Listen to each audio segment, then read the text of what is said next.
தலைமுறைகள் வாழ்ந்திட வேணும், அதற்கு நாம உழைத்திட வேணும்.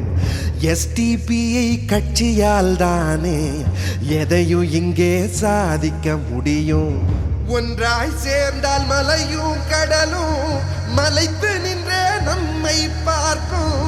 தமிழ்நாட்டின் அரசியலில் STPI வெற்றியை பதிக்கும். மாற்றிடவே கொடி நாட்டிடவே புது வேட்கை கொண்டு பாபா வீழ்த்திடவா இங்கு நாம் பிறந்தோம், பெரும் வாழ்க்கை உண்டு பாபா. ஆளும் கட்சியும் ஆண்ட கட்சியும் நிமிர்ந்து பார்க்குமே நம்ம பணிய. ஏழ வாழைய வாழ வழி இல்லை ஏன்னு கேட்கத்தான் யாரும் இங்கில்ல. புது விதை ஒன்று பழமாய் வளரும். தண்ணீர் இல்ல மீன போல கண்ணீரோடு